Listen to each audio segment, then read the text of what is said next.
का भी सत्संग में कभी प्राप्त होता है, तत्क्षण हृदय में अद्भुत परिवर्तन घटित होता है, जो उस काल में, सत्संग काल में जीव को सहज ही अपने स्वरूप की ओर लौट जाने के लिए प्रेरणा देता है।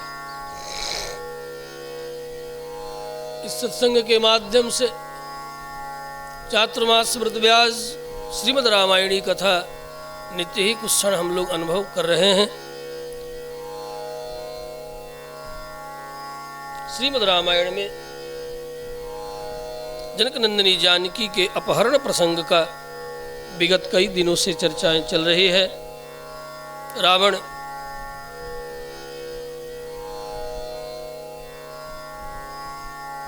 पुष्पक विमान पर लेकर जनक नंदिनी जानकी को निकल पड़ा है। गृद्धराज जटायु को छत विछत करके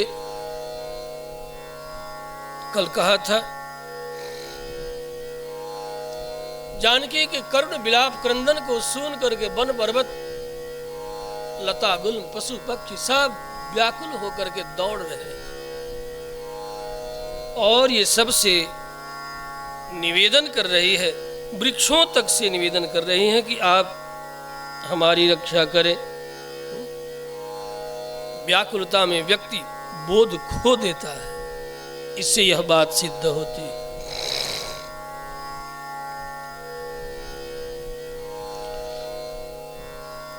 वृक्षों तक से प्रार्थना जनक नंदिनी जानकी कर रहे हैं।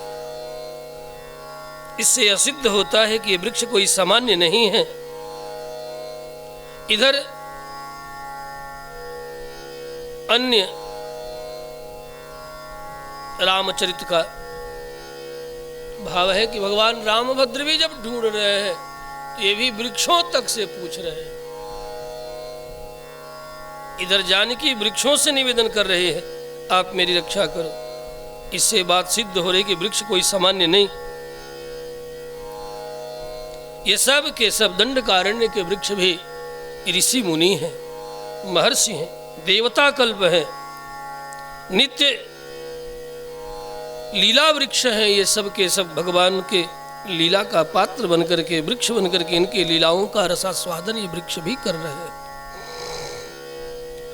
मुझे तो ये लगता है कि जैसे भगवान संतों का भी भाव है, लीला करने के लिए, जगत में धर्म स्थापना करने के लिए आते हैं, तो उनके विविध परिकर भी विविध रूपों में लीला का पात्र बनकर के वे भी जगत में आते हैं। ये सब के सब पशु पक्षी वृक्षादि भी मानो साकेत से पधारे हुए लीला वृक्ष हैं। बड़े बड़े जोगींद्र मुनिंद्र हैं, तपस्वी है, साधक है, सिद्ध है, सुजान है। इस रूप में भी इन वृक्षों के प्रति हम सबको स्मरण करना चाहिए। ये सब वृक्ष भी मैथिली, करुणामयी मैथिली का नित्य दर्शन करके, आज विशिष्ट दर्शन करके निहाल भी हो रहे हैं और व्यथा भी प्राप्त कर रहे हैं। क्योंकि लीला वृक्ष हैं, लीला मात्र के लिए वृक्ष है, लेकिन वृक्ष है नहीं, इसलिए कहा लीला वृक्ष है। लीला मात्र के लिए पशु पक्षी वृक्ष बने हुए हैं। ताम लतामीम वेष्ठन्तीम आलिंगन्ते महद्रुमान मुंच मुंचेति बहुशः प्रापताम राक्षसाधिपः। सबसे मानो निवेदन कर रही है, मुंच मुंच, मानो ये वृक्ष भी कह रहे हैं, जानकी को छोड़ दो रे रावण दुष्ट, इस जानकी का त्याग छोड़ दो तुम। पशु पक्षी भी दौड़ रहे हैं, नीचे नीचे, ऊपर ऊपर विमान, नीचे नीचे पक्षी पशु दौड़ रहे हैं, मानो ये भी पुकार रहे हैं, मुंच मुंचेति बहुशः प्रापताम राक्षसाधिपः।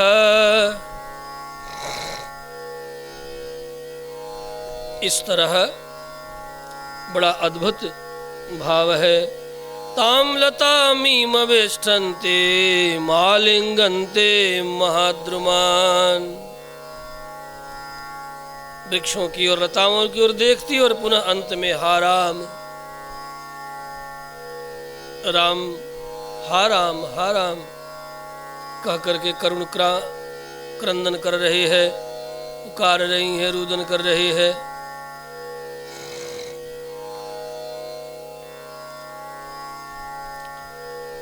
श्री राम से रहित सीता को वन में इस तरह राम राम पुकारते देख करके काल के समान विकराल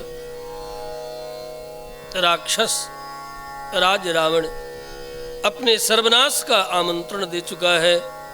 मृत्यु के लिए मानो मृत्यु का ही केस पकड़ लिया है।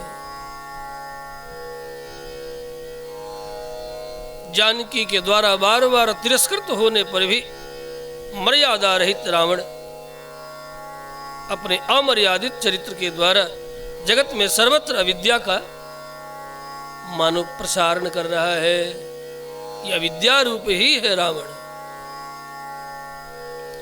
कोशंतिम राम रामेति रामेण रहितां वने जीवितान्यदाय केसेषु जीवितान्ताय केसेषु जग्राहान्तक सन्निभः प्रदर्शितायां वैदेह्यां बभूव सचराचरं जगत् सर्वमर्यादं तमसान्धेन संवृतं। रावण के इस कृत्य के द्वारा मानो सारे जगत में अंधकार छा गया। अविद्या का सर्वत्र अंधकार छा गया। प्रदर्शितायां वैदेह्यां विदेह नंदिनी जानकी के साथ यह दुर्व्यवहार सारे जगत में अविद्या के राज्य का प्रसारण कर दिया। सारे जगत में अमर्यादा छा गई, या यूं कहूं तमसान्धेन संवृतम। ये सारा भूमंडल ही अविद्या के गर्त में मानो चला गया। महर्षि कह रहे हैं जिस समय जानकी किस तरह विकल हुई है, वायु की गति तक ठहर गई है। सूर्य भी निष्प्रभ हो गए हैं, प्रभाहीन श्रीहीन हो गए हैं। नवाति मरुतः तत्र निष्प्रभो भूद्दिवाकरः समन्ताद् अभिसंपत्य सिंह व्याघ्र मृगद्विजा। बड़ा अद्भुत शब्द चित्र महर्षि वाल्मीकि ने उतारा है। जिस समय आकाश मार्ग से अब लेकर के जो जा रहा है, सिंह व्याघ्र जैसे हिंसक पशु भी दौड़ रहे हैं। सीता जी की इस आकाशचारी विमान की छाया का अनुसरण कर रहे हैं, छाया के साथ साथ दौड़ रहे हैं।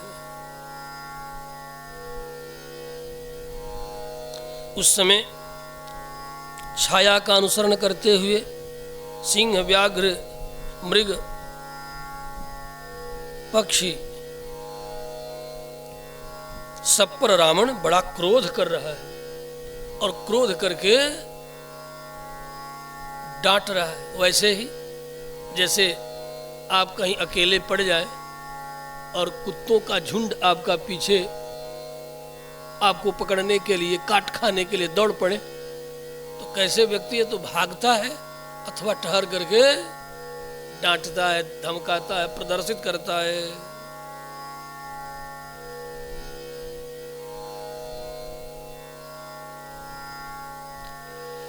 पर्वत और झरने भी जनक नंदिनी की इस करुण पुकार से अश्रु वर्षण कर रहे हैं। पर्वत शिखरों पर को जब देखती है तो ऊंचे ऊंचे पर्वत शिखर को देख करके जानकी दोनों हाथ उठा करके पुकारती है, उच्च स्वर से आप ही हमारी रक्षा करो।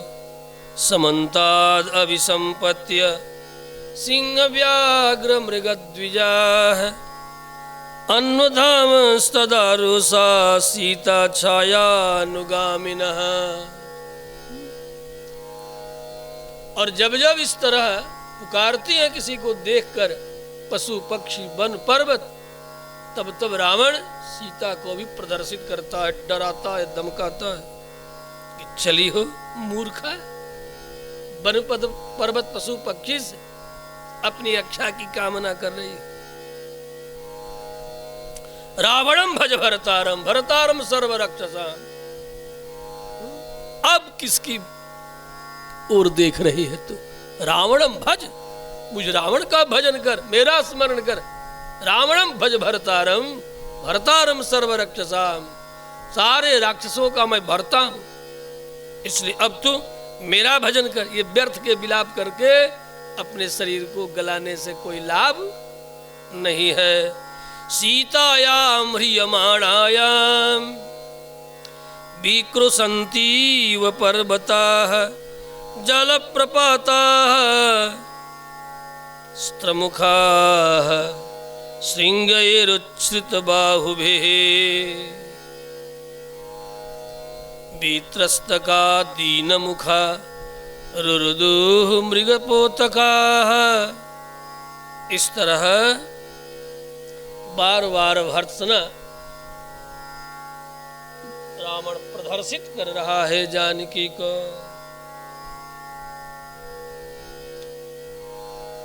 श्री रामभद्र भगवान की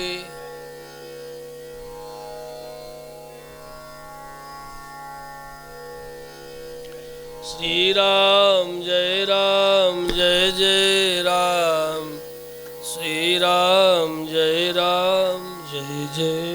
राम, श्री राम जय जय राम, श्री राम जय जय राम, श्री राम जय जय राम, श्री राम जय जय राम,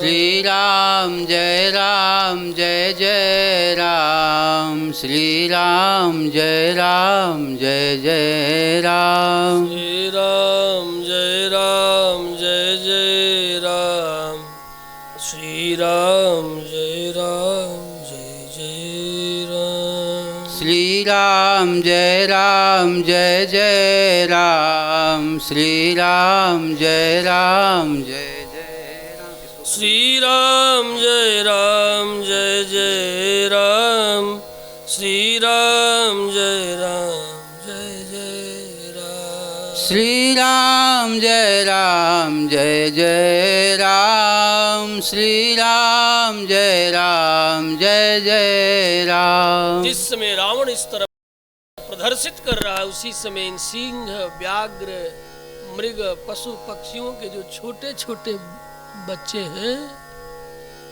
ये रो रहे हैं, ये देखकर कि आखिर हमारी माँ, हमारे पिता, हमारे बंधुगण इस तरह दौड़ क्यों रहे हैं, क्या हो गया, कैसे दौड़ रहे हैं विकल होकर के।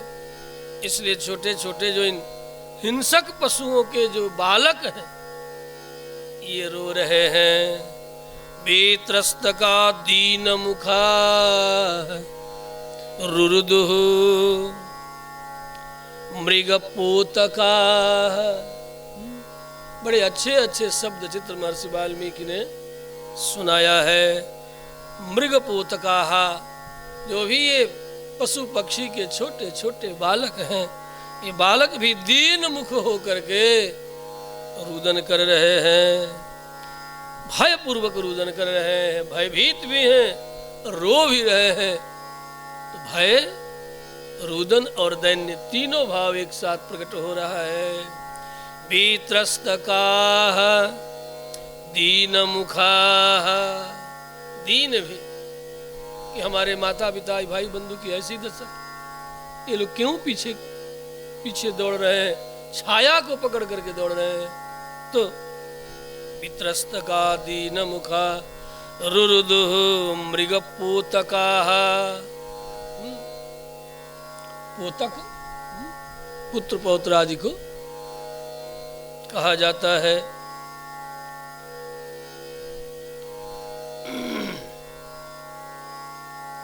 इस तरह रोते रोते इन छोटे छोटे बालकों का आंखें लाल लाल हो गई है, कपोल सूज गए हैं, आंखें तक सूज गई है। क्रोध और दीनता, क्रोध भी है कि आखिर ऐसा क्यों हो रहा है, इसलिए एक और नवीन भाव प्रकट हो रहा है, क्रोध भी प्रकट हो रहा है इन बालकों के मुखमंडल पर। तो क्रोध और रुदन के कारण उनकी आंखें लाल लाल हो गई और रोते रोते आंखें सूज गई, जल उतर आया। इधर जनक नंदिनी जानकी भी विलाप करते करते इनके भी कपोलों पर चारों तरफ अश्रु बूंदों की धाराएं चल रही है, सुख जा रही है। आंखें लाल लाल है, फुली हुई हैं। रावण की प्रदर्शना, डांट डपटना सुन सुन करके अति दुखी जानकी, जिनकी आंखें लाल सूजी हुई है, रावण से कह रही है, अरे नीच रावण, तुझे अपने इस निंदित कर्म से तनिक लज्जा नहीं आती, जो मुझे अपने स्वामी से रहित, अकेली और असहाय, अबला जानकर चुरा करके भागे जा रहे हो। यदि वीरता होती तो तनिक ठहर जाते, लेकिन नहीं। नाव्यपत्र पसे नीच कर्मणानेन रावण ज्ञात्वा विरहितायो माम चोरयित्वा पलायसे। ये वीरों का लक्षण नहीं है। अरे दुष्ट, वीर कहीं इस तरह सूने में चोर के तरह किसी वस्तु का अपहरण नहीं करते, वे तो डाका डालते और युद्ध करके किसी वस्तु का अपहार करते। तू तो वह भी नहीं। सठ सुने हरि आने ही मोही, अधम निलज्ज लाज नहीं तो ही। सठ सुने हरि आने ही मोही। सुने में यदि सामर्थ्य होता, वीर होता, तो मेरे स्वामी के सामने मुझे जरा छू करके दिखाता, तब जानते कि तुम वीर हो। सीता की निर्भय वाणी श्रवण करके रावण को लज्जा भी आ रही है और क्रोध भी आ रहा है, दोनों एक साथ। लज्जा और क्रोध से अभिभूत भर करके व्यथित हो रहा है। अरे निर्लज्ज रावण, सुन देख, तू चाहे जितना भाग ले, दुनिया के किसी गुफा में चला जाए, लेकिन तू बचेगा नहीं। तेरी मृत्यु निश्चित है, सकुल कुल सहित तू मरेगा। तू चाहे जितना भाग ले, हमारे स्वामी से बच करके तू कहीं नहीं भाग पाएगा। अब तुम्हारा कल्याण कदापि संभव नहीं है। मेरे स्वामी तो बहुत बड़ी बात, उनके छोटे भाई भैया लखन की ही सामना तू नहीं कर सकेगा, उनकी बात तो बहुत दूर है। जिन्होंने अकेले ही सम्रांगण में तुम्हारे कर दूषण, त्रिशिरा 14,000 सैनिकों के साथ सबका संहार कर डाले, वे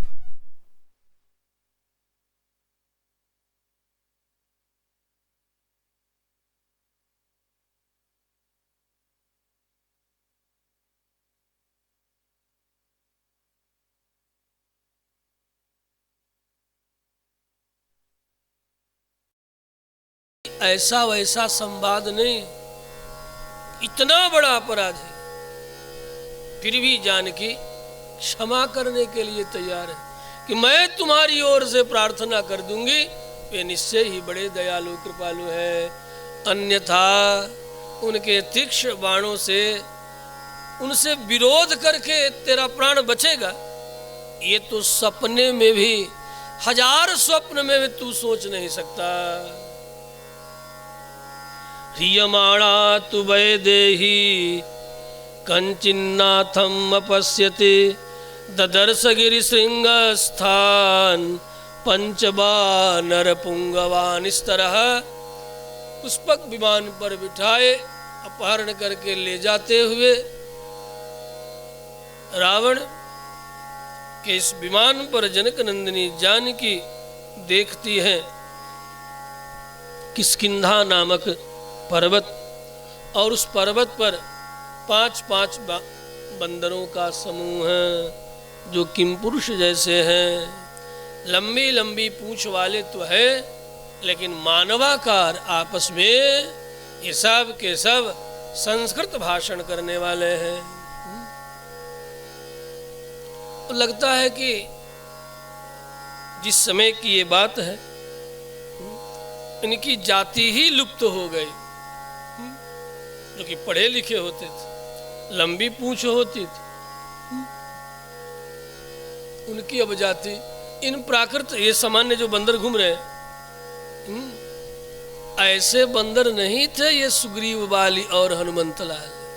हाँ? ये मत सोच लेना कि ऐसे ही वो भी बंदर थे। तो वे कैसे थे? विद्वान थे, मनोजवम मारुत तुल्य वेगम जितेंद्रियम बुद्धिमताम वरिष्ठम। बुद्धिमताम वरिष्ठम, बुद्धिमानों में ज्येष्ठ और श्रेष्ठ थे। बड़े बड़े उन बंदर जाति में इंजीनियर स्थपति हुए हैं, नल और नील जैसे। स्थपति अर्थात इंजीनियर, विश्व के बहुत बड़े इंजीनियरों में, उस समय के स्थपतियों में, स्थापत्य विद्या में दक्ष नल और नील श्री हनुमंत लाल। 5 बंदरों को देखा। ददर्श गिरिशृंग स्थान पंचबानर पुंगवान। इन बानरों को देख करके ये कौन है? सुग्रीव है, हनुमंत लाल है, नल है, नील है। उसी समय अपने उत्तरीय अर्थात आंचल साड़ी के आंचल को फाड़ कर और अपने पास जितने आभूषण हैं उन आभूषणों की पोटली बनाकर, जहां ये बंदर निहार रहे थे, देख रहे थे आकाश मार्ग में, उसी समय इस प्रकार गिराती हैं कि इन बंदरों के बिल्कुल निकट जाकर के ये आभूषण की पोटली गिर जाए।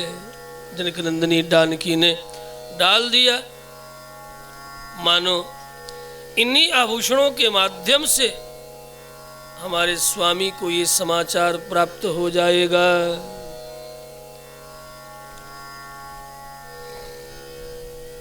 देखा गिरते हुए,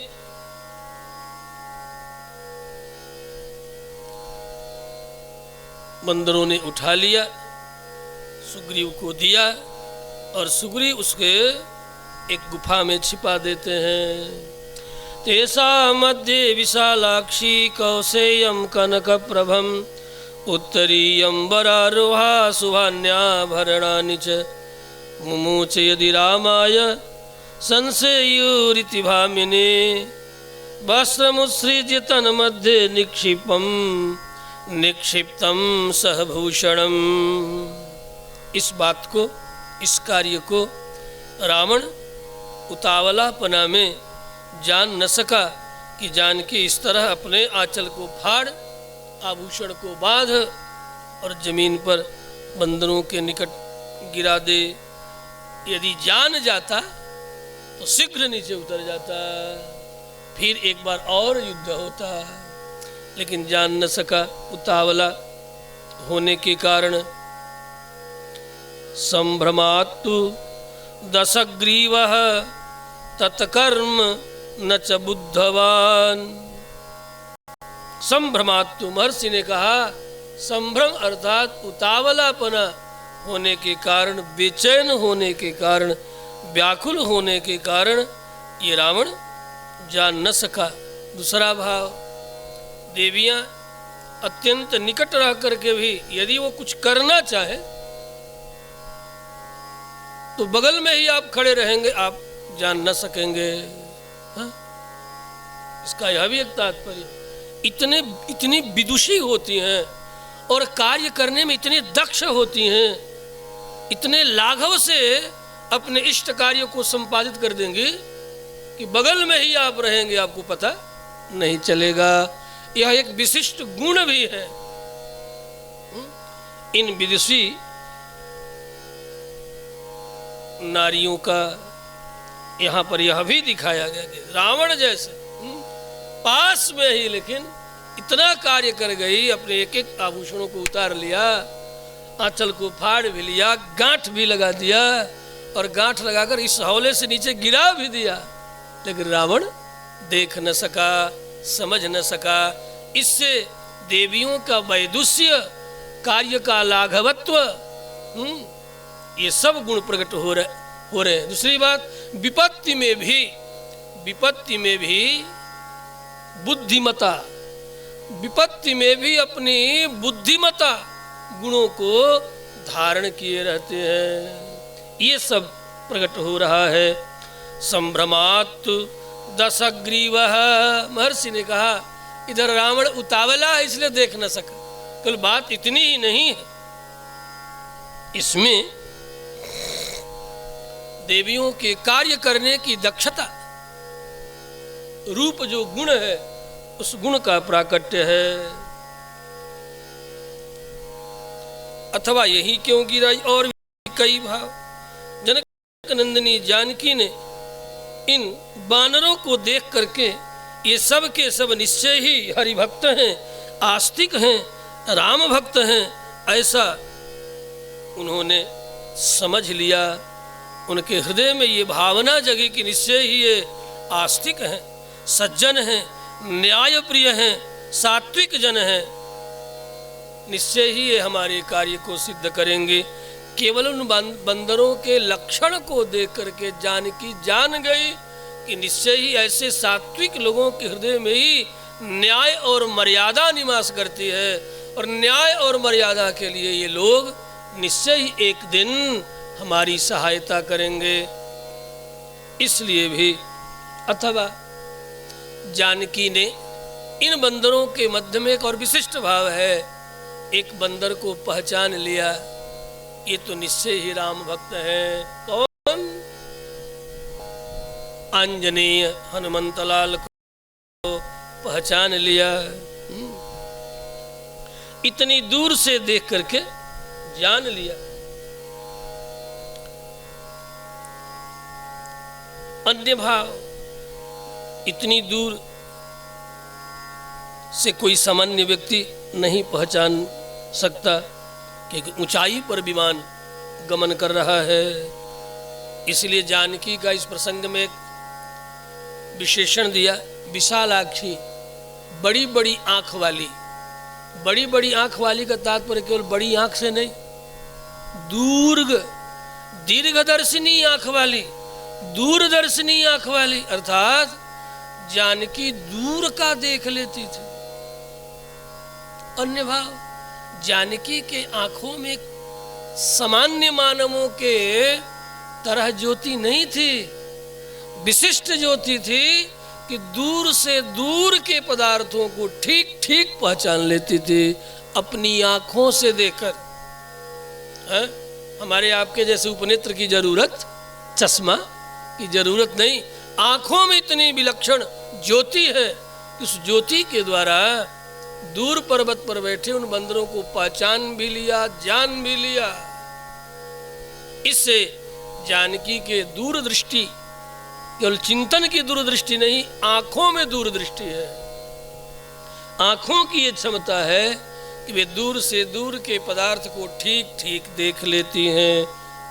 मतलब आंखों में किसी प्रकार की कोई कमजोरी तो दूर की बात है, अक्षमता असमर्थता तो दूर की बात, इतने सामर्थ्यवान आंखें हैं उनके पास। आप विमान पर यात्रा किए होंगे। जब विमान बहुत ऊंचाई पर चला जाए तो नीचे की वस्तुएं कैसी दिखती है। अब जो नीचे देखते हैं कितने छोटे छोटे दिखाई पड़ते हैं। उस समय नदियां, ये गंगा इत्यादि नदियां जो बहुत ऊंचाई पर, तो ये नदियां एक लकीर जैसा, एक 6 इंच के या 1 फीट के लकीर जैसा दिखाई पड़ती है गंगा इत्यादि नदियां। और बड़े बड़े कई मंजिल घर लग रहा है कि बस जमीन में चिपके हुए हैं, 1 इंच 2 इंच के ही हैं, इससे बड़े नहीं है ये। बड़े बड़े कई मंजिल विमान पर जाती हुई जनकनंदनी जानकी, इसीलिए विशालाक्षी विशेषण महर्षि ने दिया कि कितनी बड़ी आंखें होगी, अर्थात आंखों में कैसा सामर्थ्य होगा कि जानकी ने जान भी लिया, पहचान भी लिया, और जान करके पहचान कर कितने दूर से पहचानी होगी, विमान जा रहा है। और जब पोटली गिराती है, और दूसरी बात, जानकी कितनी विदुषी होगी कि किस पॉइंट से, किस स्थल से विमान पर से मैं ये पोटली गिराऊं कि सीधे इन बंदरों के मध्य में जाकर के गिरे, एकदम निकट गिरे, बीच में गिरे, इधर उधर न उलझ जाए, वन पर्वतों वृक्षों के शाखाओं के ऊपर इधर उधर न चला जाए। तो उस समय जानकी हवा के भी वेग को माप ली होगी, विमान के भी वेग को माप ली होगी, ऊंचाई को भी माप ली होगी। इतना सब परिज्ञान ये कोई सामान्य नहीं हो सकता।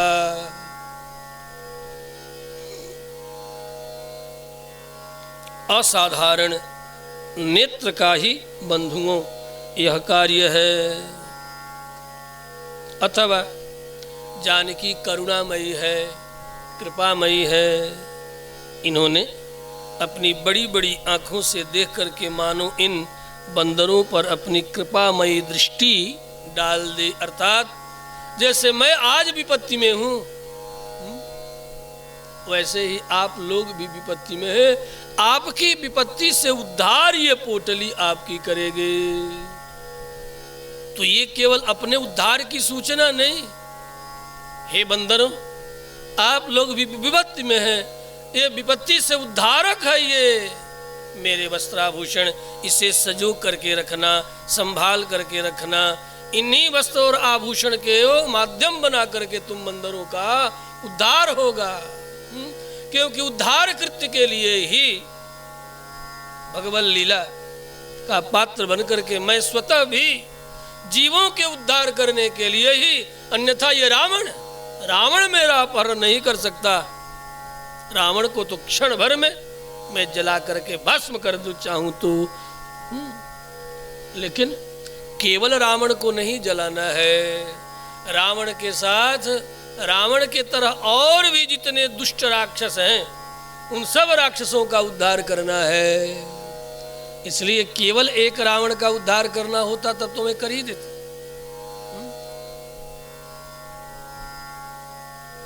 जो जानकी आगे वर्णन करेंगे, सीतो भव हनुमतः, हे अग्निदेवता मेरे हनुमंत लाल के आप के लिए शीतल बन जाओ। तो क्या वही जानकी नहीं कह सकती रावण को भस्मी भव, रावण तो जल करके भस्म हो जा, तो कहना था कि भस्म हो जाता है।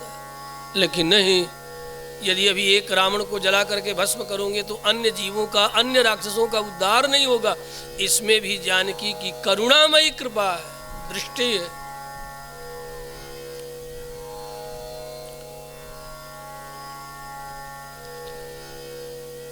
अन्य भाव, जानकी ने देखा इन बंदरों को। महात्मा लोग बड़ा बड़ा सुंदर सुंदर भाव सुनाते हैं।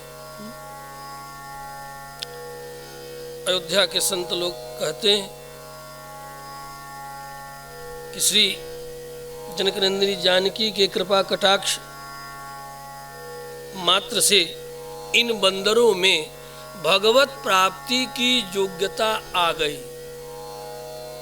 इसके द्वारा जानकी का पुरुषकार होना मन भगवान से मिलाने रूप गुण का वर्णन किया गया कि केवल इनका कटाक्ष यदि प्राप्त हो जाए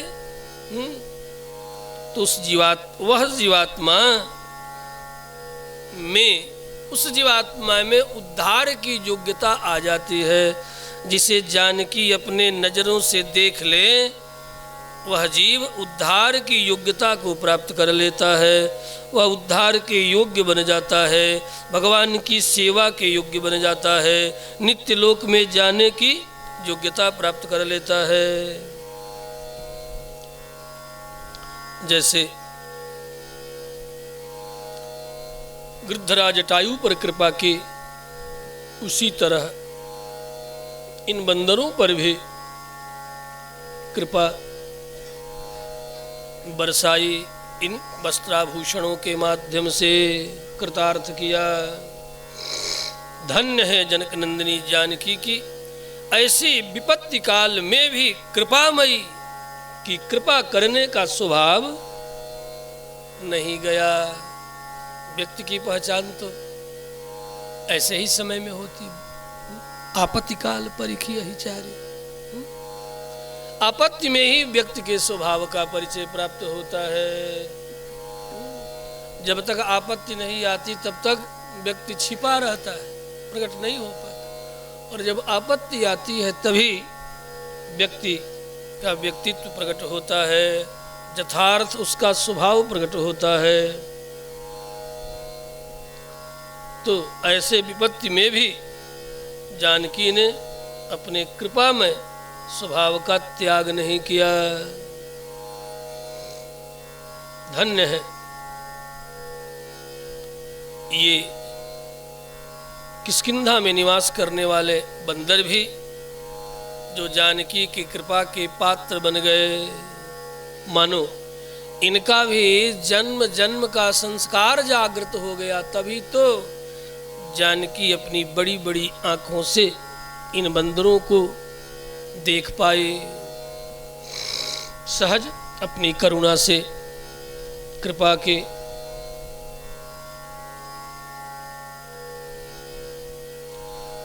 जब पोटली गिरा है उस समय बंदरों की दृष्टि उधर गई, और जब उधर गई तो इन बंदरों ने भी देखा जनक नंदिनी जानकी को विलाप करते हुए उच्च स्वर से। बहुत देर तक अपलक ये बंदर निहारते रहे, और जानकी का जितने देर तक इन्हें निहारते रहे उतने देर तक इन बंदरों की भगवत भक्ति बढ़ती चली गई। मतलब अपने करुण विलाप के द्वारा भी इन बंदरों के हृदय में श्री राम भक्ति का संचार करके जनक नंदिनी जानकी जा रही। तात्पर्य है कि ऐसे जो आचार्य होते हैं, ऐसे जो भगवत कृपा के पात्र होते हैं, उनकी प्रत्येक क्षण की जो लीलाएं होती हैं, उनका जो प्रत्येक कार्य वह केवल और केवल अपने आसपास परिवेश में निवास करने वाले लोगों के हृदय में भगवत भक्ति की बाढ़ लाना, भगवत भक्ति का अभिवर्धन करना ही उनका एकमात्र उद्देश्य है।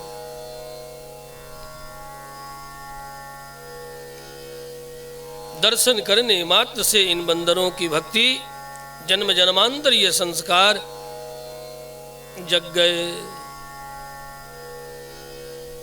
ये सब के सब भूमि पर बैठे हुए हैं, मंडलाकार बैठे हैं, गोलाकार बैठे हुए हैं, सब निहार रहे हैं। शीघ्रता से विमान पर ले जा रही जानकी का स्थिर बैठे हुए ये सब के सब दर्शन कर रहे हैं और दुखी भी हो रहे हैं। वे नर जाति की नारी हैं और ये वानर है। नर जाति की नारी हैं, ये पांचों क्या है? वानर है। मतलब न नर ही हैं, न मनुष्य ही हैं, न देवता ही हैं, उन दोनों से ये विलक्षण हैं, फिर भी इनका संस्कार बड़ा प्रबल है।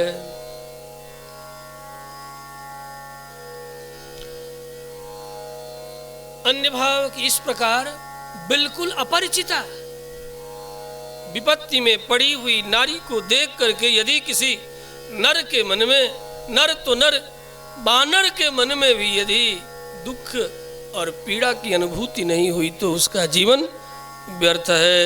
ये सब के सब बानर अत्यंत दुखी हुए। पिंगाक्षास्तां विशालाक्षीं नेत्रैरमिशिरैरिव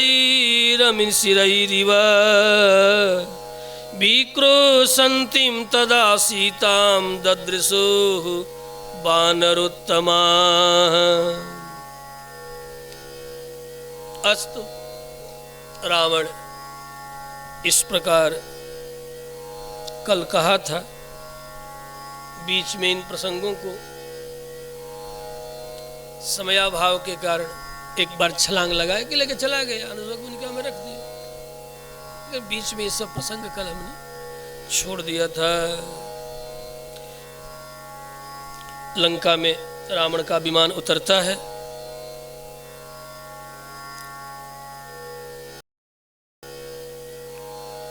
जनक नंदिनी जानकी को रावण पहले तो अपने अंतःपुर में रखा।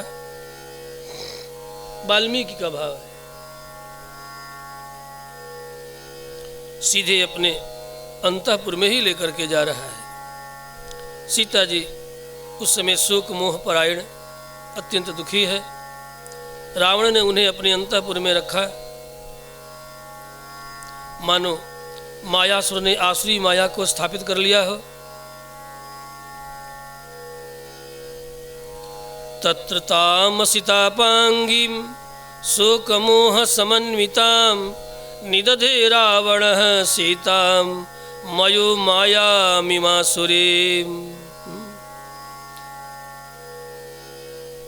यहाँ पर जानकी का उदाहरण मानो मायासुर नामक राक्षस की माया ही लेकर के चला आया है, ऐसा भी उदाहरण प्रस्तुत किया। मायामिमासुरीं का अभिप्राय, जो सीता जी लंका में आई हैं वो वास्तविक नहीं है। वाल्मीकि ने बड़े ढंग से उसका वर्णन किया। वो क्या है? मायामयी है। विगत दिनों में कह आए हैं, जो सीता लंका में आई हैं ये वास्तविक नहीं है। कल परसों भी कहा था, क्या है? मायाम इवासुरीम, ये मायामयी है। मायामयी नहीं होती तो भला ये रावण अपहरण नहीं कर पाता। तो मायामिमासुरीम, मुख्य सीता तो अग्नि में प्रविष्ट कर चुकी है। ये पहले ही बात महर्षि वाल्मीकि एवं अन्य पुराणांतर की कथा का आश्रय लेकर के सुना चुके हैं। इसीलिए ये रावण जानकी के अपहरण में और अपने अंतःपुर में ले जाने में समर्थ हो सका। मुख्य सीता को तो ला ही नहीं सकता था। माया रूपिणी होने के कारण ही रावण को इनके वास्तविक स्वरूप का ज्ञान नहीं हो सका। रावण ने अनेक प्रकार से सीता को प्रलुब्ध करने का प्रयास किया, बार बार करता, हे सीते अब तुम राम के दर्शन का विचार त्याग दो। यहाँ पर राम का दर्शन दुर्लभ है। यदि तुम सोचती हो कि यहाँ आकर के वे तुम्हें लेकर के जाएंगे, ये सब तुम्हारा व्यर्थ का भ्रम है। श्री राम यहाँ आने का मनोरथ ही नहीं कर सकते, तो फिर कायिक व्यापार से, शरीर से आने की चर्चा ही व्यर्थ है। वे मन से भी यहाँ नहीं आ सकते, ऐसा रावण कह रहा है। दर्शने मा कृथा बुद्धि राघवस्य वरानने कास्य शक्ति रिहा गंतु अपि सीते मनोरथे। इस प्रकार अनेक तरह की दुष्टतापूर्ण बातें रावण करता, सीता अत्यंत दुखी होती, परंतु निर्भय है। जानकी रावण से जब भी संवाद होता घूंघट कर लेती, घूंघट का ओट कर लेती, अथवा कोई तिनका ही रख देती और प्रत्युत्तर देती, सात थुक्ता तु वैदेही निर्भया शोक कर्षिता। शोक कर्षिता तथापि निर्भया, विपत्ति में पड़ी, शोक कर्षित है, फिर भी निर्भय है। तृणम अंतरतः कृत्वा रावणम प्रत्यभासत। जब कभी भी रावण भर्त्सना करता तब तिनके का ओट, घूंघट का ओट करके ही बात करते। श्री सीता के निर्भय होने के कारण क्या है, कोई सामान्य थोड़े, विशिष्ट देवी हैं। लोक दृष्टि से, लोक में अब तक घटित घटनाओं के आधार पर विचार करें तो रावण को एक अप्सरा का शाप है। यदि वह बलपूर्वक किसी स्त्री से संबंध रखे तो इसका मस्तक शीघ्र ही 1000 टुकड़ों में फट जाए। यह जानकर के सीता निर्भर है। अथवा जानकी विचार कर रही है, यह दुष्ट यदि बलात्कार करेगा तो मैं योग बल से पहले अदृश्य हो जाऊंगी, अपने योग के बल से अदृश्य हो जाऊंगी। फिर भी कहीं यदि मुझे देख लिया तो मैं इसे जला करके भस्म कर डालूंगी। ये शक्ति होते हुए ही जानकी निर्भय है। निर्भयता के कई कारण, इसलिए कि पराम्बा अपने स्वरूप को संभालने वाली। आदि आदि निर्भयास्त्रियो अस्तु। तो ये 3 मुख्य कारण, एक रावण को शाप, दूसरा योग बल जानकी के पास, और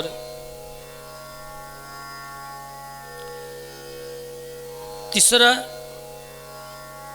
अपना सतीत्व का बल है,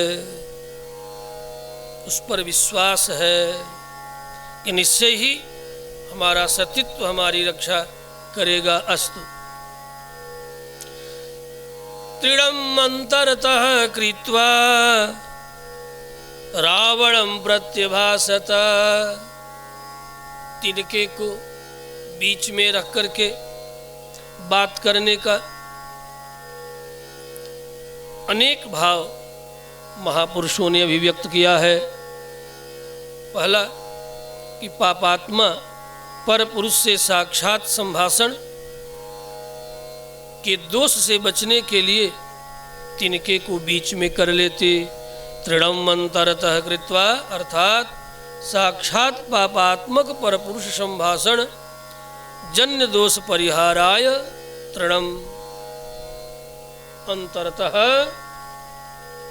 अंतरतम करो, तिनके का ओट करते। अथवा राम विरोधियों से, भगवत विरोधियों से सीधे बात नहीं करनी चाहिए। अब कोई भगवत विरोधी, सत्कर्म सद्धर्म का विरोधी सीधे बात न करे, उपेक्षा करके बात करे। अपेक्षा करके नहीं, भगवत विरोधियों से सीधे बातें नहीं करनी चाहिए। इसलिए भी तृणम अंतरतः कृत्वा, तृण को बीच में कर लेते। तृणम कृत्वा इत्यनेन राम विरोधित्वात् रावणस्य साक्षात् प्रति भाषणाम अनर्हत्वम इत्युक्तम। राम विरोधियों से सीधे सीधे बात नहीं करनी चाहिए, यह भी तात्पर्य है। जब कभी कुछ कहता अथवा बड़ा सुंदर भाव है, अरे रावण, तू कह रहा है ना, रावणम भज भरतारम भरतारम सर्वरक्षसम, तुम्हारी सकल त्रिलोक की संपत्ति को मैं तिनके के बराबर तृणाय मैंने, तिनके के बराबर मैं समझते हो, तू क्या समझता है? मेरे लिए सब तिनके के तुल्य है। यदि तू मेरी आशा करता है तो उस आशा का परित्याग कर दे, अथवा जैसे तिनका फुन्न से जल जाए, उसी तरह एक नजर देखते ही यदि हम इस संकल्प से तुम्हें देख दे तो तू जल करके तिनके के तरह भस्म हो जाएगा। अथवा यदि तू मेरे साथ कुछ और अनाचार किया तो इस तिनके के तरह अपने शरीर को जला करके मैं भस्म कर डालूंगी। बहुत सा भाव संत लोग कहते हैं, तेरे हाथ नहीं आऊंगी हे रावण, जिस दिन समझ लूंगी कि मेरे प्रेमास्पद प्राणाराध्य वीरेंद्र विकुटमणि श्री रामभद्र यहाँ तक नहीं आ सकेंगे, उस दिन मैं तृणवत इस देह का परित्याग कर दूंगी। कई भाव है। तृणम अंतरतः कृत्वा रावणम प्रत्यभासत, इस तरह करके इस तिनके को दिखाकर बात करने का अनेक भाव संत महापुरुष जन अभिव्यक्त करते हैं।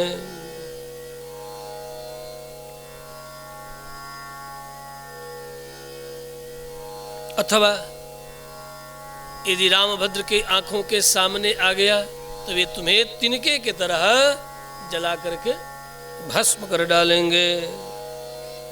यदि केवल वे देख भी लेंगे तुम्हें इस भाव से कि तूने मेरा अपराध किया है, तो तू जल करके स्वाहा हो जाएगा। जैसे भूत भावन भगवान शंकर की दृष्टि निक्षेप मात्र से ही मन मथ कामदेव जल करके भस्म हो गया था, उसी तरह तू भी जल करके भस्म हो जाएगा उनके दृष्टिपथ पर आते ही। यदि पश्येत स रामस्त्वाम रोषदीप्तेन चक्षुषा रक्षस्त्वं मध्य निर्दग्धो यथा रुद्रेण मन्मथः। अरे रावण, तू समझ ले कि अब तू मर गया, अब तुम जीवित है नहीं। तू क्यों अपने को जीता हुआ मान रहा है? तेरा राज्य लक्ष्मी नष्ट हो गई, तेरा बल, तेरा पराक्रम, तुम्हारी समस्त ज्ञान कर्मादि इंद्रियों की शक्ति, सबको तू अपना नाश हुआ मान, नष्ट हुआ मान। हे राक्षस, सुन देख, पाप के कारण ही तेरी ये लंका भी बचने वाली नहीं है, इसे भी तू जला हुआ समझ। वाल्मीकि रामायण में पहले ही जानकी ने भविष्यवाणी कर दी है। जैसे आजकल भी बड़े बड़े लोगों के विषय में बड़े बड़े सब लोग भविष्यवाणियां करते रहते, ऐसा होगा ऐसा होगा।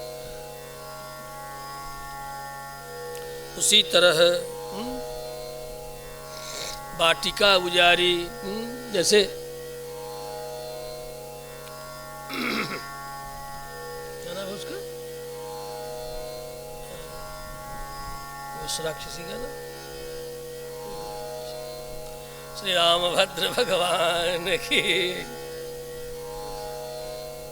सुरसा नाम है, की माता है, हाँ विभीषण। श्री रामभद्र भगवान की हर बातें हर समय क्षण नहीं पाती है। श्री रामभद्र भगवान की अंत में विवश होकर रावण ने देखा कि अंतःपुर में रहने के लायक त्रिजटा नाम राक्षसी एका रामचरण नीति निपुण विवेका। त्रिजटा, 3 जटाएं थी। तो ये मत सोचना कि जटा रखने से कोई महात्मा होता है। जटा रखने से राक्षसी भी होती है। हाँ, ये मत सोच, जटा के चक्कर में मत पड़ना। यहाँ बड़े बड़े जटाएं हैं इसलिए बहुत बड़े ये हाँ साधक ही होंगे। त्रिजटा नाम। लेकिन ये जो त्रिजटा है विभीषण पुत्री, त्रिजटा नाम राक्षसी एका, ये अकेली है ऐसी, इसके जैसी कोई और नहीं है, ये अकेली। रामचरण नीति निपुण विवेका, त्रिजटा नाम प्रसंग आ ही रहा है, त्रिजटा नाम राक्षसी एका, रामचरण नीति निपुण विवेका। सपने हूँ लंका सपने हूँ बानर लंका जारी, पहले ही घोषणा कर दिया। सपने, लोग कहते हैं कि सपना सत्य नहीं होता, देखो त्रिजटा घोषणा कर रही है, सपने हूँ बानर लंका जारी। स्वप्न में ही सब कुछ हमने देख लिया है कि एक बंदर आएगा और आकर के सब जला करके भस्म कर देगा। इससे यह भी सिद्ध होता है कि व्यक्ति कहीं भी जन्म पावे, यदि वह नीति पर है, नियम पर है और भक्ति विशिष्ट है, तो उसे भविष्य का ज्ञान हो ही जाता है। राक्षस कुल में उत्पन्न होकर के भी त्रिजटा को भगवत भक्ति का परिणाम है कि उसे भविष्य का बोध है। अस्तु, अंत में समझ गया ये रावण की ये सुनने वाली नहीं और मैं बलपूर्वक इन्हें अपना बना सकता नहीं, तब तक प्रतीक्षा करूं जब तक धीरे धीरे ये हमारे मन की बात मान जाए। इसलिए तब जा कर के इतना सब समझाने बुझाने के बाद तब जा कर के रावण अशोक वाटिका में जनकनंदिनी जानकी को लेकर के आया है और चारों तरफ से राक्षसियों को सिखाया है कि देखना, देखभाल दिन रात करते रहना, न रात में सोना, दिन में तो सोना ही, दिन रात पहरा देते रहना और पहरा के साथ साथ मैत्री भाव से इनके निकट जाना, मित्रता करना और मित्रता करके चाहे जैसे भी हो इनके मन को बदलने का प्रयत्न करना है। राक्षसियों, तुम लोग सीता इस प्रकार रक्षा करते हुए उनके हृदय को बदलने का प्रयत्न करना, इनकी रक्षा करते हुए। अशोक वनिका मध्य मैथिली नियतामिति तत्रेयम रक्षताम गूढ़म युष्माभिः परिवारिता। वाल्मीकि का जो शब्द चित्र है, प्रथम दिन स्वतः अशोक वाटिका में लेकर के रावण जानकी को नहीं आया, राक्षसियों को बुला करके जानकी को अशोक वाटिका में भेज दिया है कि ले जाओ वहाँ रख दो। सारी जब व्यवस्था रखने की हो गई तब पुनः रावण आया है समझाने बुझाने के लिए, पुनः बार बार उसका आना होता। अशोक वनिका मध्य मैथिली नियतामिति, नियताम अर्थात ले जाओ, अशोक वाटिका में रख दो, हर प्रकार से रक्षा सुरक्षा इनकी हर तरह से देखभाल करना, इन्हें कोई अपने पति वियोग के अतिरिक्त किसी प्रकार का कोई और कष्ट न हो। तर्जना भर्जना करना केवल मेरा बनाने के लिए, साम दाम दंड भेदा सारी नीतियों का प्रयोग करना। यदि न डरे न माने तो यदा कदा जरा डरा धमका करके भी देखना।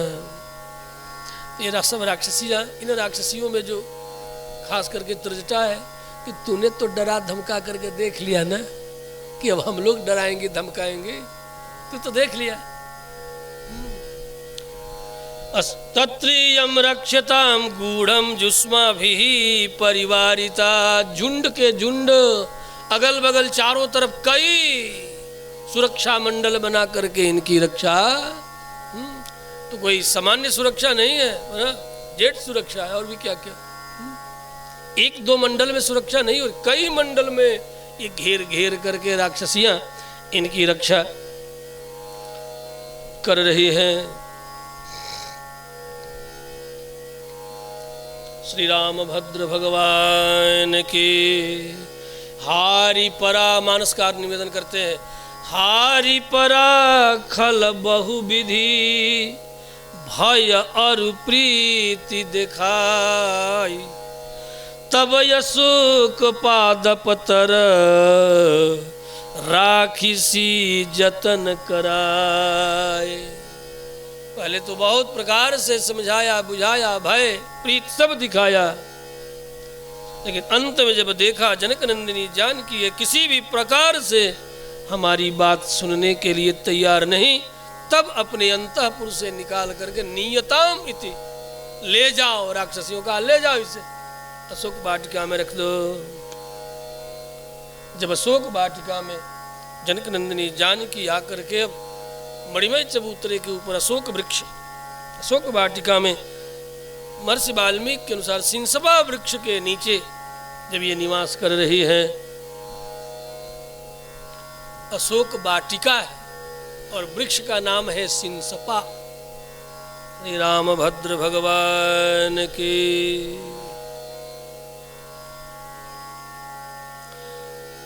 और लोक भाषा में सिंसपा को ही अशोक वृक्ष के नाम से प्रसिद्धि प्राप्त हुआ। अस्तु, आज प्रथम ही दिन सत्यलोक निवासी ब्रह्मा इंद्र को बुला करके आज्ञा देते हैं, हे इंद्र, मेरे द्वारा दिए हुए इस दिव्य पायस को लेकर के आप जाइए और ले जाकर के जनक नंदिनी जानकी को दे आइए और उन्हें निवेदन करेंगे कि इसे वे पा जाएंगे, स्वीकार कर लेंगे। इसका ये फल होगा कि उन्हें किसी भी प्रकार से भूख प्यास नहीं लगेगी। यहाँ तक कि यदि इच्छा न हो तो नींद भी नहीं आएगी। इच्छा होने पर नींद आवे, और यदि जगने का मन हो तो जगे, फिर भी जागरण के कारण शरीर में किसी प्रकार की विकृति न आवे। ऐसा दिव्य पायस ब्रह्मा जी ने इंद्र से कहा, ले जाइए और ले जाकर के उन्हें दे आइए। इंद्र आते हैं और जानकी से निवेदन करते हैं, सारी कथा सुनाते हैं कि साक्षात प्रजापति ब्रह्मा की आज्ञा से मैं आपके निकट हे माता आया हूं, मैं देवेंद्र हूं। लेकिन राक्षसी की आसुरी माया और मायावियों के मध्य में होने के कारण देवेंद्र को देख करके भी, पहचान करके भी जानकी प्रश्न करती है, मैं कैसे मान लूं कि आप वास्तव में देवेंद्र हैं? यदि आप साक्षात देवराज हैं तो देवताओं के लक्षणों को दिखाइए, बताइए और समझाइए कि आप देवता ही हैं, कोई और नहीं। क्या पता इस पायस के माध्यम से कुछ और आप कोई और हो, कोई मायावी राक्षसी हो, कुछ और ही मुझे खिला दे, पिला दे, सुंघा दे और मैं बेहोश हो जाऊं। जैसे अभी देख लो, आज कलयुग में सब हो रहा है। अनेक तरह से कपट करके बड़े ही प्रेम से पानी के बोतल में नशा युक्त पदार्थ दे दिए जा रहे हैं, और उसके बाद लूटपाट, चलते चलते गाड़ी में, ट्रेन में, कहीं भी जहां मौका मिल जाए, यहां तक कि घर के भीतर भी ये तमाम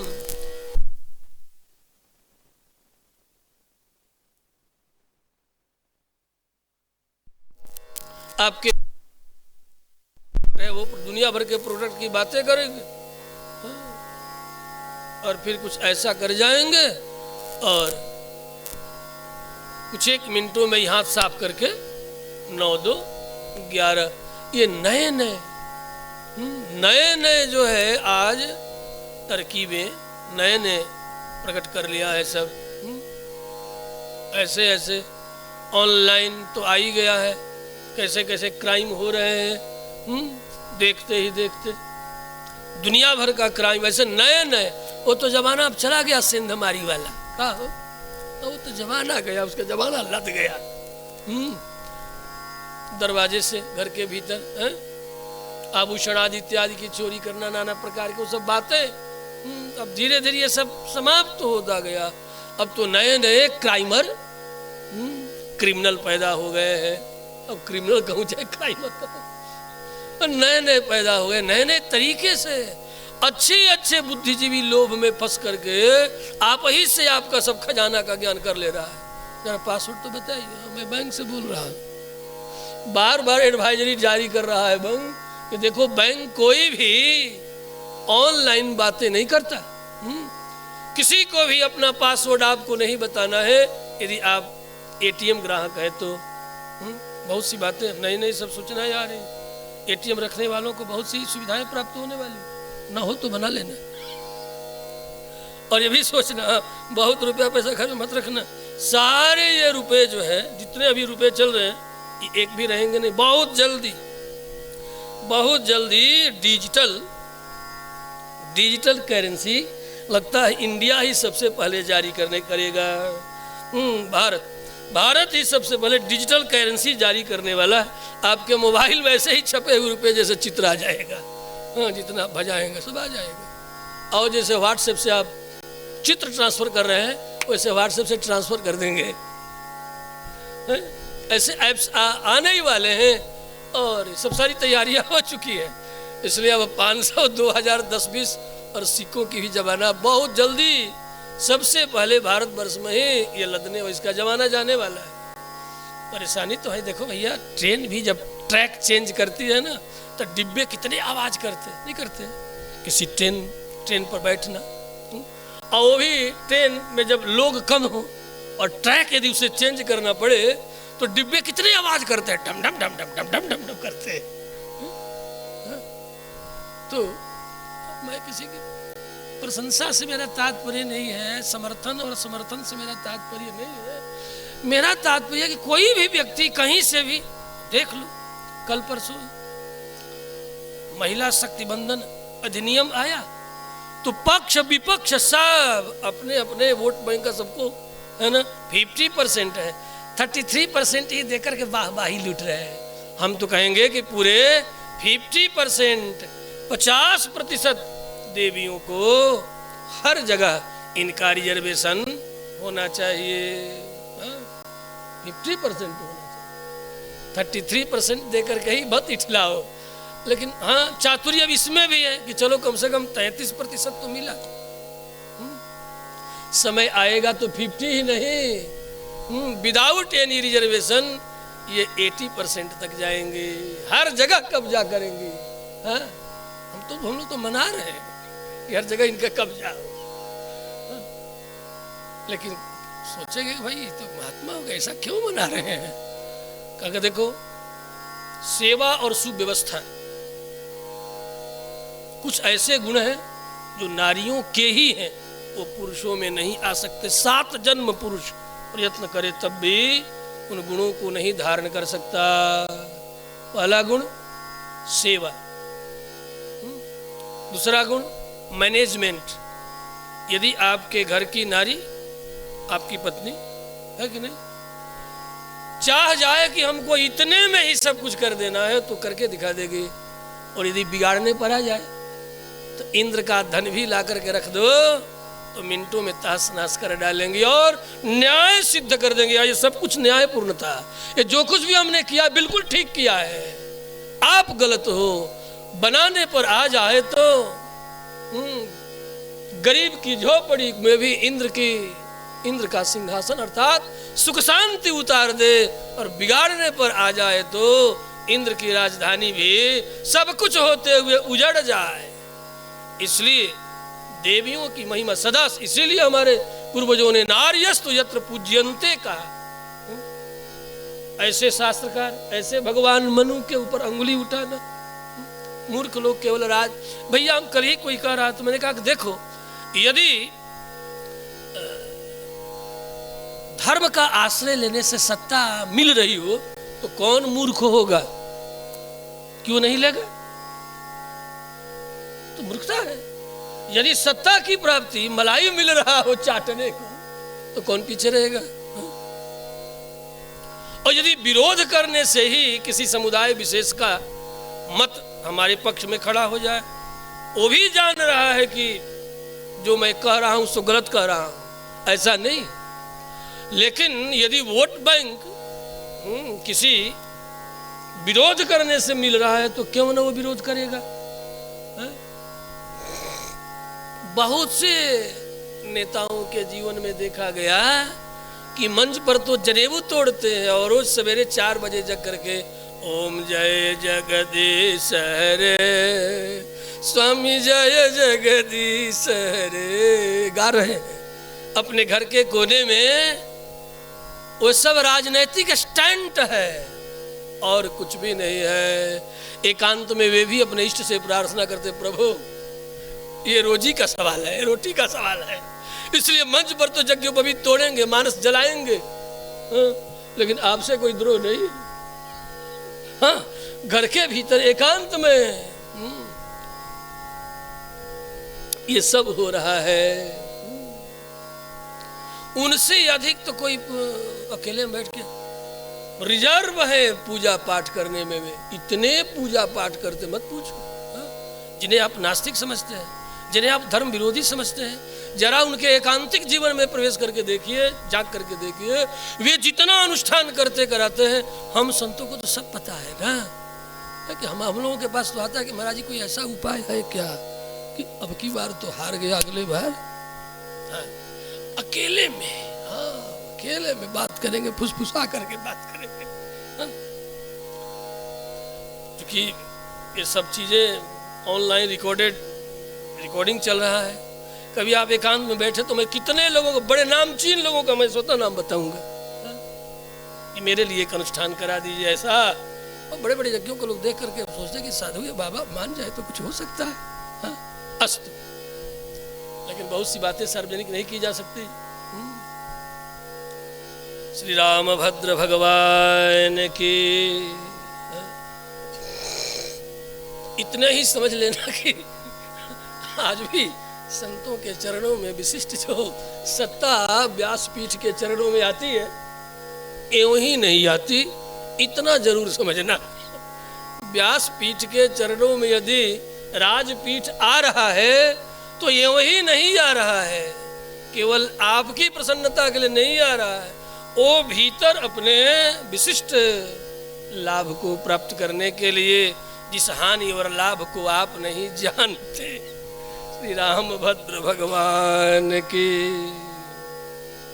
तो क्या प्रसंग चल रहा था? इंद्र पायस लेकर के पहुंच गए हैं।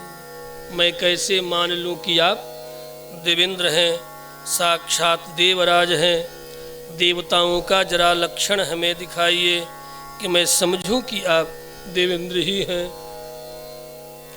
जानकी की बात सुनकर सचीपति इंद्र ने वैसा ही किया, अर्थात जैसा करने से ये हमें पहचान ले कि मैं सचीपति इंद्र ही हूं। तो क्या क्या लक्षण प्रकट किया? देवताओं का एक लक्षण है कि उनके चरण यदि भूमि पर उतर जाएं तो आपको प्रत्यक्ष दर्शन दे देवता भूमि पर, तो उनके चरण भूमि से स्पर्श नहीं करते हैं। वे भूमि से लगभग 1 हाथ ऊपर ही रहेंगे, सीधे भूमि पर स्पर्श नहीं करेंगे, क्योंकि उनका शरीर तेजस होता है। पार्थिवांश उसमें अष्टम भाग है, पंचीकरण प्रक्रिया के अनुसार अष्टम भाग उसमें पार्थिवांश है। सबसे अधिक तेजसांश है। तेजस अधिक होने के कारण वे धरती के आकर्षण शक्ति के का जो बल है वह बल उन पर काम नहीं करता है। वे संकल्प मात्र से ही सेकंड के 1000वें भाग में वे स्वर्ग से भूलोक में उतर आएंगे। एक ही क्षण में अनेक शरीर धारण करके अनेक यज्ञों में अपना भाग लेने के लिए उपस्थित हो जाएंगे। शौके दीदार अगर हो तो नजर पैदा कर।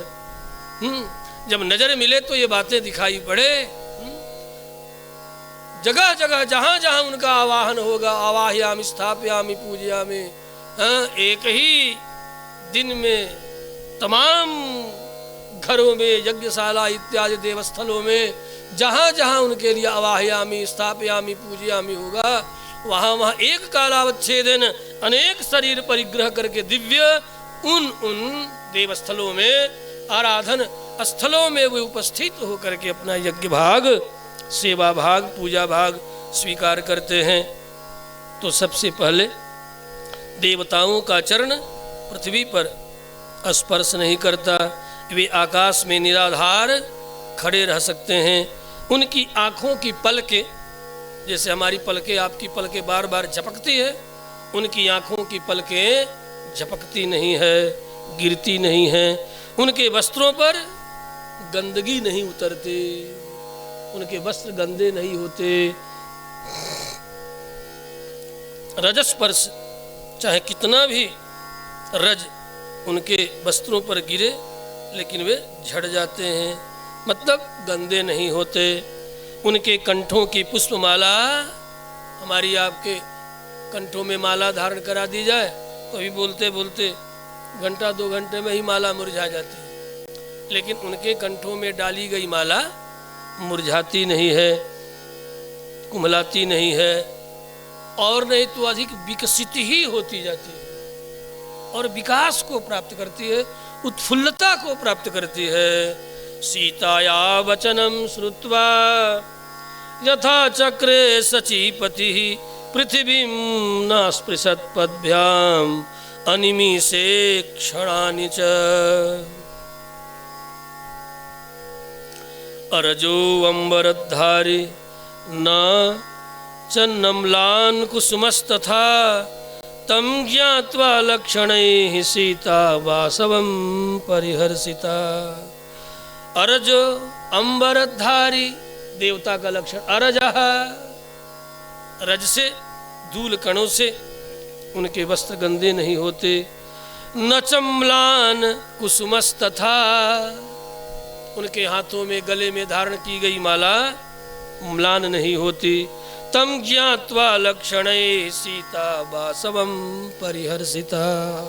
इन लक्षणों को देखकर, देवेंद्र ने इन लक्षणों को प्रकट किया, सीता ने देखा और देख करके हर्षित हो गए। वासवं परिहर्षिता सीता। इस प्रकार वसुमान इंद्र के, देवताओं के लक्षण को देख करके जानकी हर्षित हो गई है। पश्चात आश्वस्त होकर सीता ने कहा, हे देवेंद्र, आप मेरे ससुर श्री दशरथ जी, मेरे पिता श्री जनक जी की भांति हैं। उसी रूप में मैं आपको देख रही हूँ। मेरे पति आपके द्वारा सनाथ हैं।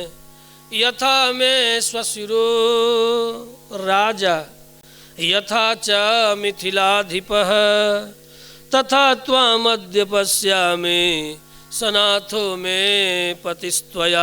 आप से हमारे पति सनाथ हैं, जिस तरह हमारे पिता और ससुर हैं, उसी रूप में मैं आपका दर्शन कर रही हूँ, आपको देख रही हूँ। श्री सीता ने पुनः इंद्र प्रदत्त इस दिव्य पायस को लेकर श्री राम लक्ष्मण को मन से निवेदन किया, अर्थात भोग लगाया। तुदीयं वस्तु गोविंद राम तुभ्यमेव समर्पय। आपको मैं ये समर्पित निवेदन कर रही हूँ, आप इसे स्वीकार करें। और उसे पा लिया, भोग लगाया और पुनः पाया। अब इधर मैं जानकी को यहीं पर प्रणाम करता हूँ, इसलिए भी प्रणाम करता हूँ कि अब प्रसंगांतर जानकी को ही प्रणाम करके क्षीर पायस खिला करके परिहर्षित जानकी के दिव्य स्वरूप का अनुभव करके जानकी को यहीं पर प्रणाम करके प्रसंगांतर होगा मुझे अब भगवान श्री रामभद्र के दिव्य लीलाओं का दर्शन करने के लिए पुनः उसी पंचवटी की ओर जाना होगा। अतः आज ये कथा यहीं विश्राम की ओर। ठीक है, यज्ञ बहुत निकट है।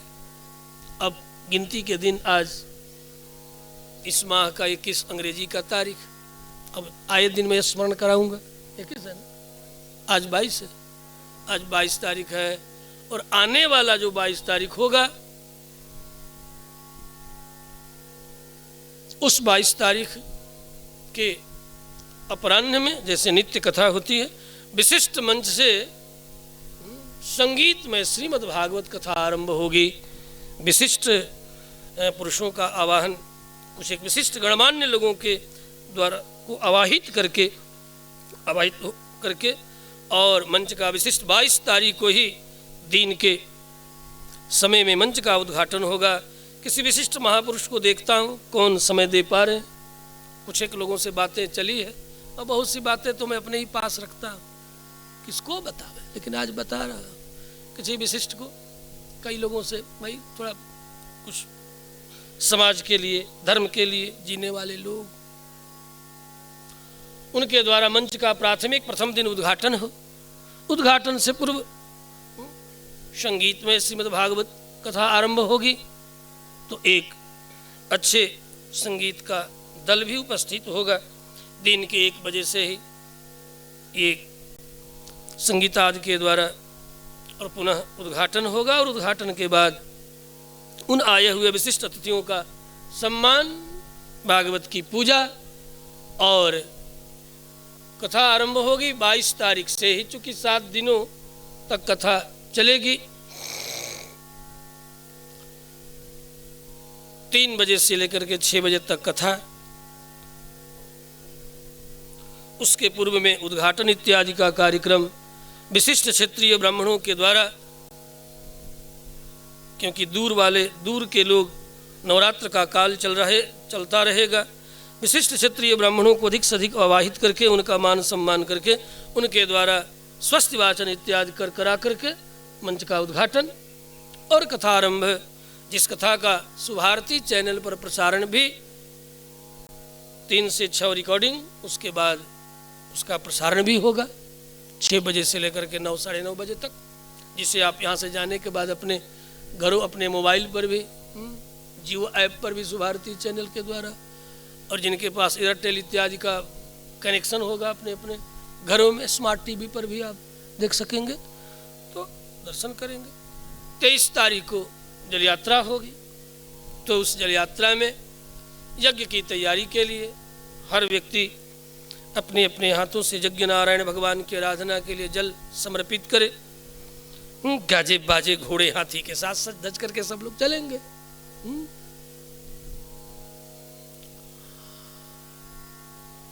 पुनपुना पवित्र नदी है, गंगा से भी प्राचीन नदी हमारे गुरुदेव कहा करते थे, स्कंद पुराण में वर्णित है। पुनपुना गंगा से भी प्राचीन नदी है, आदि गंगा। इन्हें आदि गंगा के नाम से स्मरण किया जाता है, गंगा से भी प्राचीन नदी। तो मेरी प्राथमिकता यही है। एक जमाना वो था जब 2008 में चातुर्मास किए तो बिलारू में 4 महीना मैं पूर्णाहुति के दिन अगले दिन तक स्नान किया था और हर हर हर हर पानी, स्वच्छ जल चलता था। लेकिन अब चारों तरफ गृह निर्माण और वर्षा का अभाव, उस तरह का न जल स्वच्छ रह गया। नदी में अनेक प्रकार की गंदगी लोग प्रवाहित कर रहे हैं, नदियों का जीवन जा रहा है। ये अत्यंत ही प्राकृतिक अपराध है।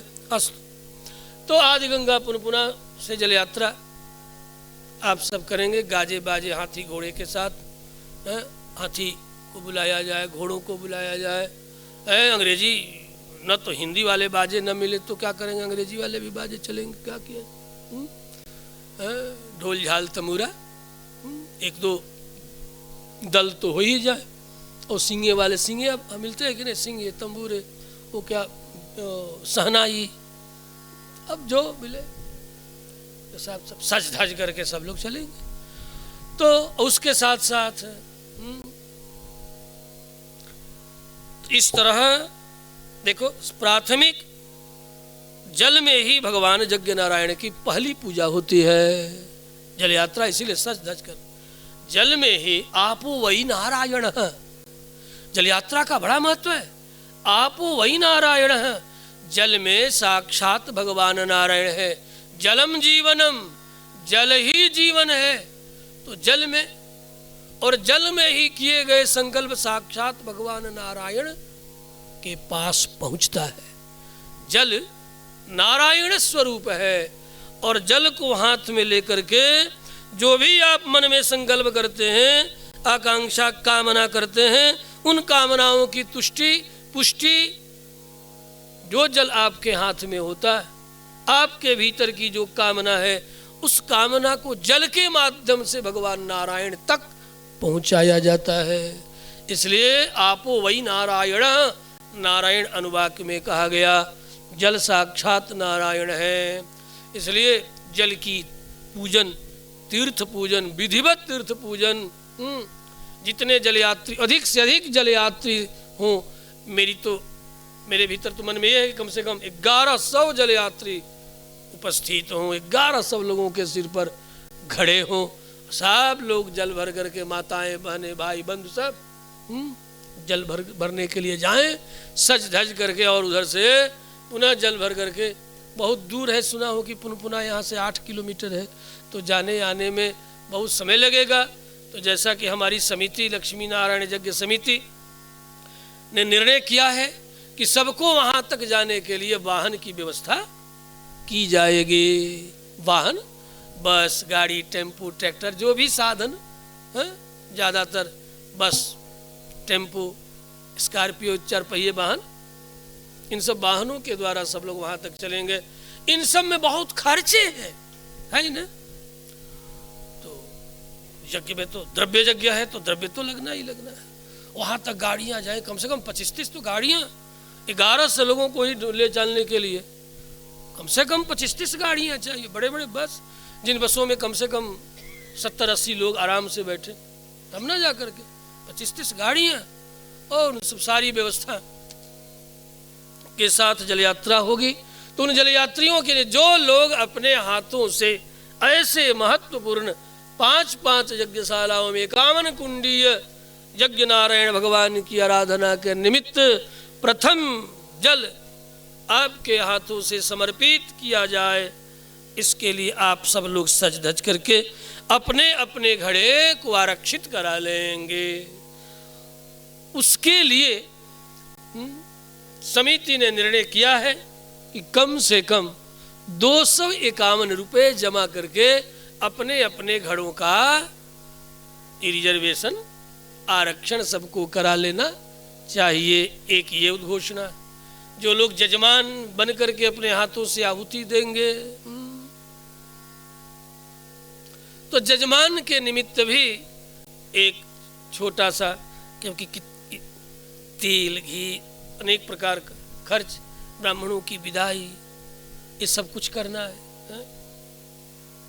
ब्राह्मणों की विदाई, वर्ण की सामग्री, भोजन इत्यादि इत्यादि सब तमाम तरह की व्यवस्थाएं हैं। तो एक छोटा सा एक कुंड में